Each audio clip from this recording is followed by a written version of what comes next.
Good evening and salutations, my bold and beautiful fans.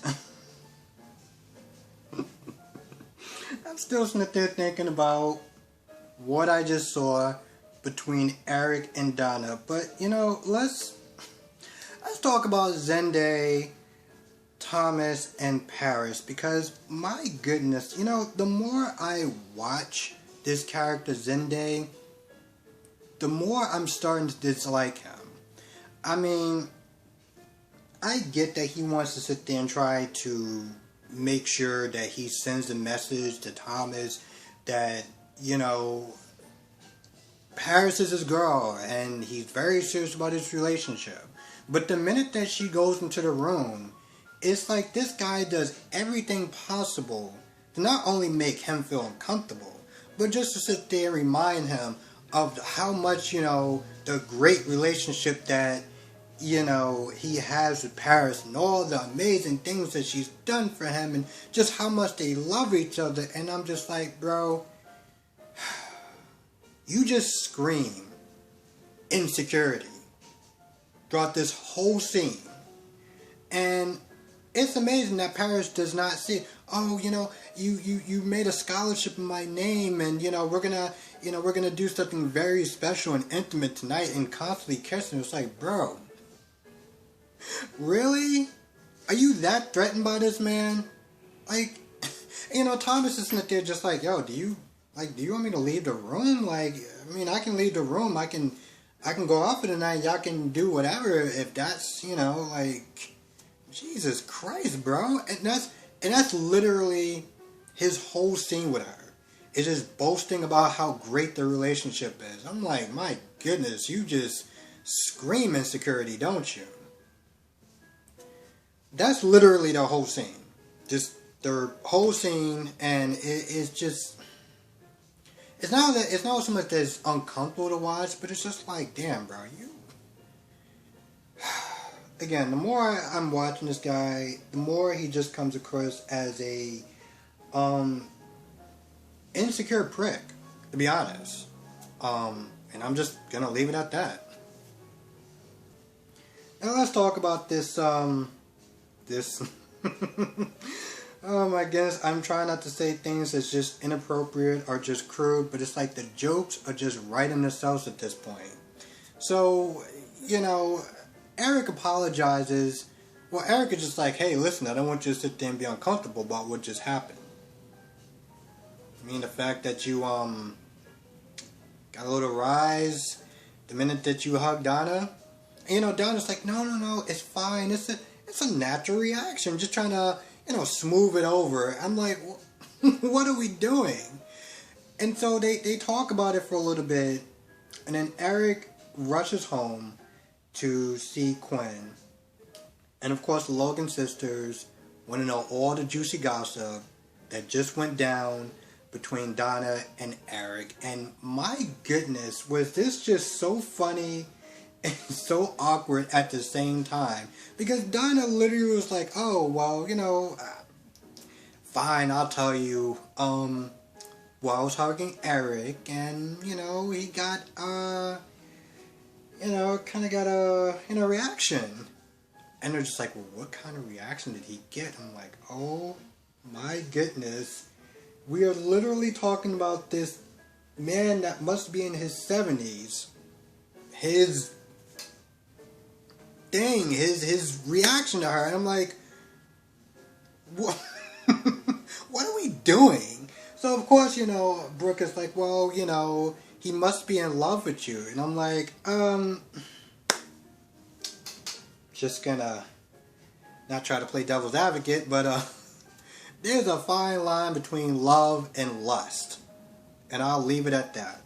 But Brooke, just wanting to push pretty much Eric with pretty much anyone else except for Quinn, rushes over to Eric's place. Now, Eric is not there talking to Quinn, and he's all happy and everything like that. He's like, oh, I just couldn't wait to get home to my lovely, beautiful wife.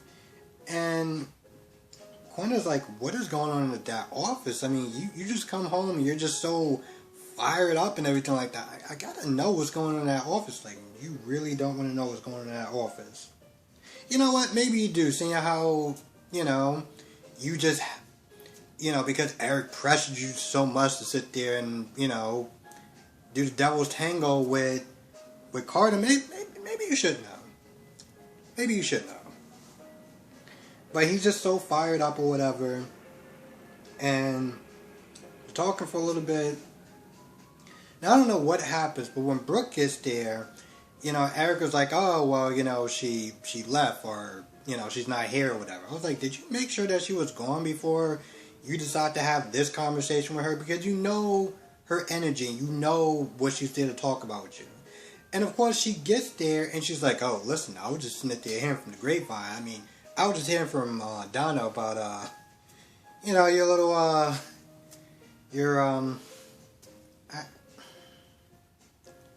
I am so trying to tiptoe around being crude, but we all know what he had, okay?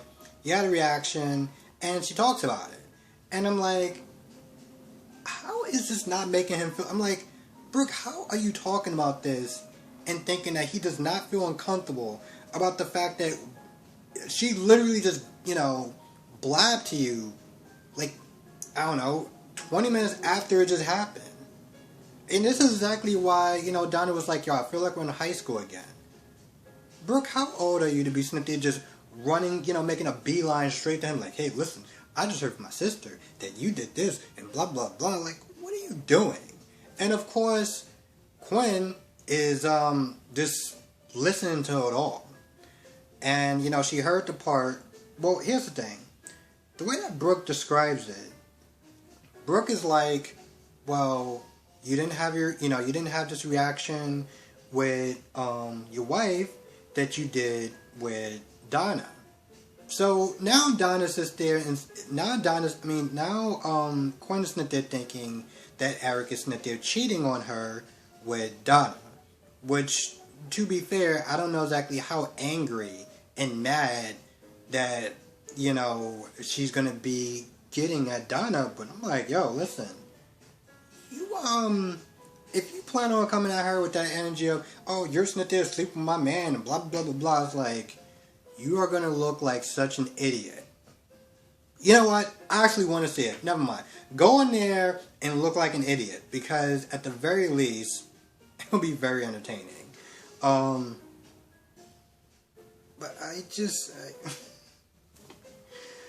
oh my goodness, this... I don't understand how they're trying to tell this story and just like trying to circumvene around like using things like erection or the B word that I'm not going to sit there and say. I did say erection because it is a medical term. But the B word or anything like that. I mean, even when Donna was sitting there talking about, oh, he hugged me and he had a certain reaction, and they're just like, what kind of reaction? It's just like, how is this not making anyone in this room feel uncomfortable? And why the hell would you sit there and start telling his business like 5 minutes after it just happened? Because we get golden scenes like this. That's why she had to sit there and spill the beans. And you know what? I'm here for it. I'm fully here for it. And I said this in the comment section, because I was like, yo, does she always dress like this? And, one of my subscribers like, yeah, she does. And I'm sitting there like, well, maybe I should have been watching this show so much longer ago.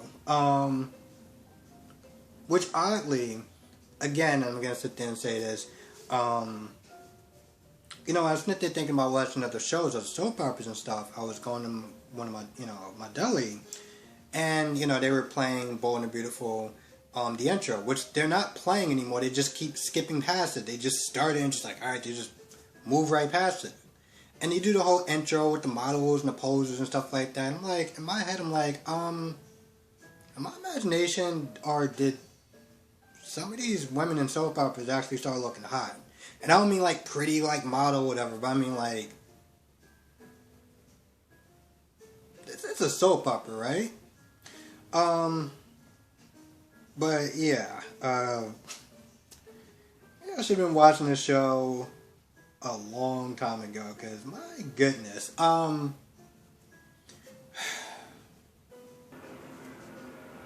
think that's pretty much about it. I really do. I said this in my other two soap opera reviews, so I'm gonna sit there and say it in this one. So I was super tired when I went to bed, and I went to bed late. Woke up, I was extremely tired, and I didn't want to sit there and, because usually sometimes when I've been getting home, I've been tired, and my soap opera reviews have been coming out late, and I don't like that. So I decided to take a 5-hour energy shot. I took the extra one, like the extra strength one, like an idiot, and it's a little bit too much. But because here's the thing, I'm just trying to find ways to, get more energy in the daytime, and just not be so super tired. And after a while, it kind of leveled me out. And I gotta sit there and say, I have just the right amount of energy. And I feel so focused. Which is amazing. And also, the review can actually come out at somewhat of a decent hour. So, I'm happy about that. But I'm probably going to not do the extra strength one, because as I was watching one of the soap operas, I felt like I was running out of breath, because it was just so much like, and it's the reason why I don't drink coffee, because I don't like that jittery feeling, and my goodness, I took the wrong one. Anyway, I'm rambling, so I want to thank you for listening to that, and I also want to thank everyone for just watching my reviews, because I am definitely trying to make more of an effort to put out the reviews a lot more earlier, and I realized it's because I've been like super tired. And today, for the first time in a very long time, I'm not tired. Oh my goodness, it feels so much better. So I'm trying to come up with ways to, have more energy. This way I can put out my reviews a little more sooner, and not coming out like 12, 1 o'clock in the morning or whatever. So I'm working on it. And I want to thank everyone for just being patient and just watching it, even though when it comes out like later than I want it to be. So thank you. And with that being said, I'm going to go. Thank you for watching. Be safe. Let me know what your thoughts are in the comment section below, and I will see you in the next video.